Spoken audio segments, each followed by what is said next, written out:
Hi, my name is Angela, and in this video I'm going to be talking about how I'm studying for the NAPLEX, and I'm specifically going to be going over the resource RxPrep.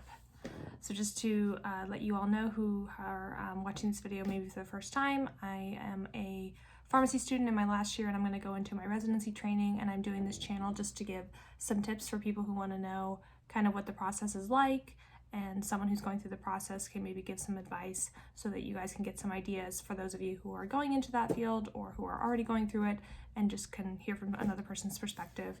I'm going into a PGY1 residency starting in June, and I'm going into an ambulatory care and academia focused residency. So RxPrep is a company that provides every year a book which prepares students for the NAPLEX, which is the clinical exam or board that pharmacy students need to take in order to become licensed pharmacists.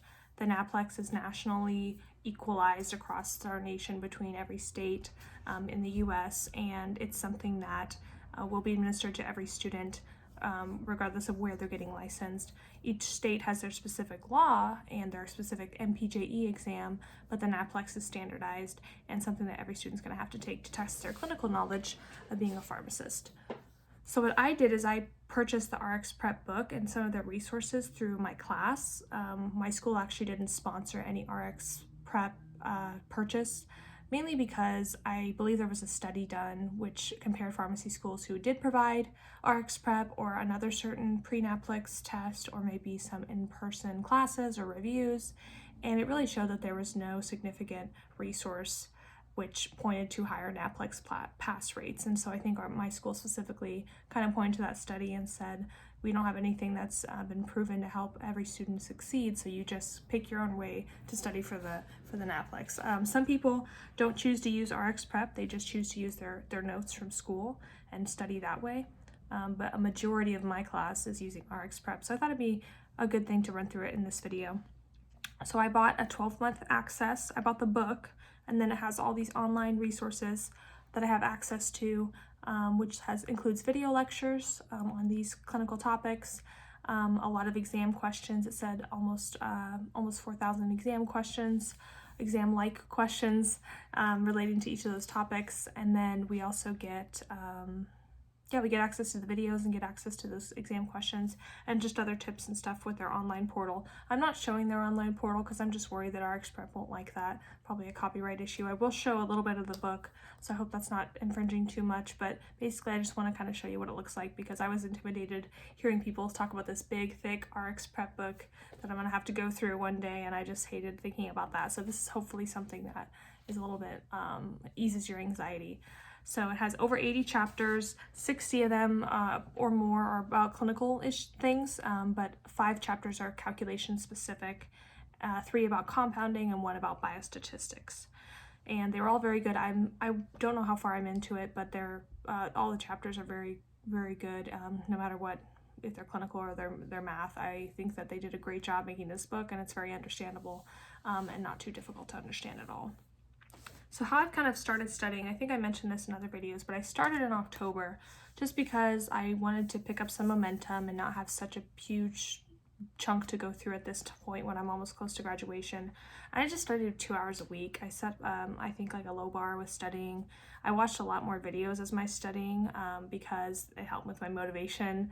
And their videos are really good. So they explain things in a really good broad way and have a TV. Usually the person has a TV with them and they're kind of going through their content kind of put in certain slides. So I think they did a great job.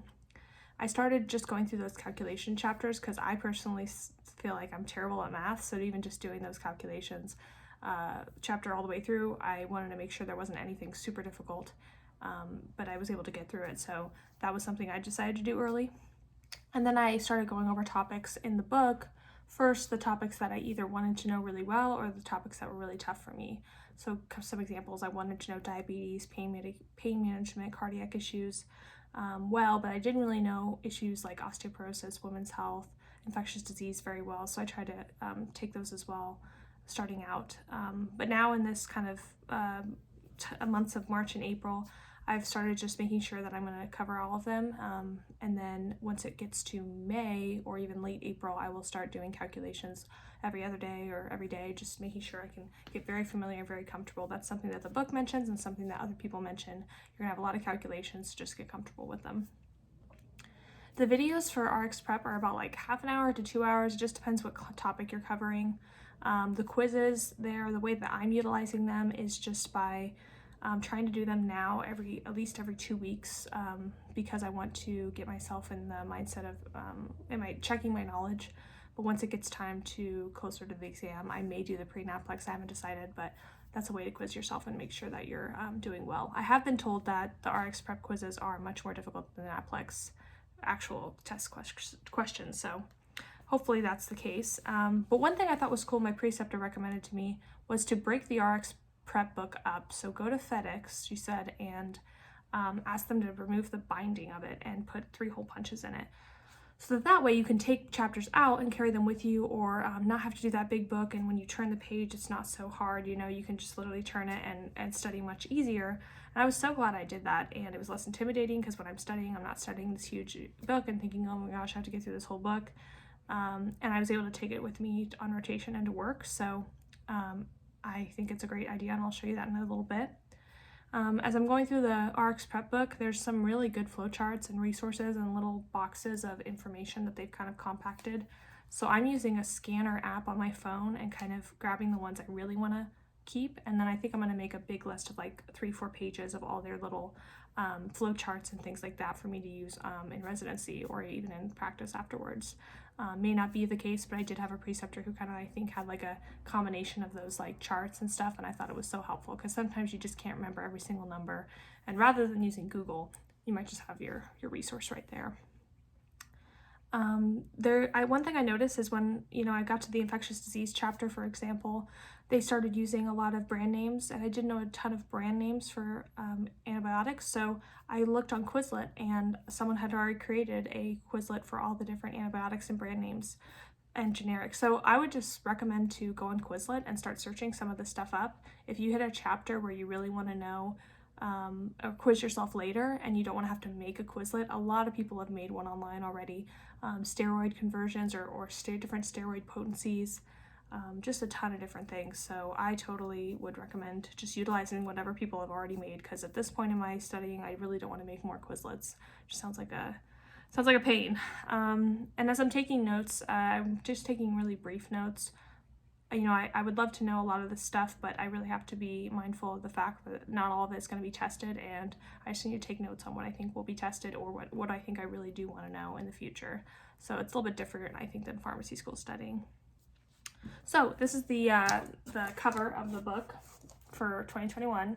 And so this is a short binder that I have, which is super light and super not intimidating when I'm trying to study. So this is kind of one of the chapters here, and so I'm just able to flip through really easily and take this to my work. I have about like 2 or 3 sections here with different chapters. So like I have the oncology section and the cardiovascular conditions. Because of the rotation I'm on, I'm covering a heart center.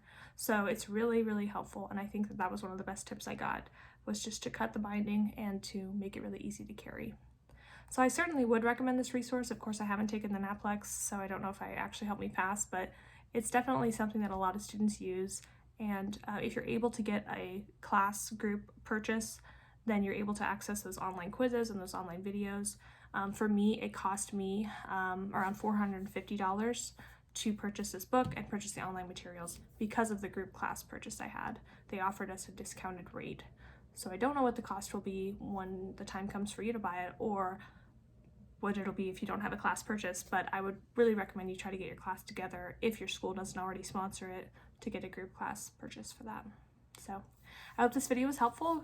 Please like the video if you liked it and share it with others you think it might be helpful, or subscribe to the channel. And if you have any ideas for future videos that you would like me to do, just put them in the comments and I will try to work on that. So have a good week.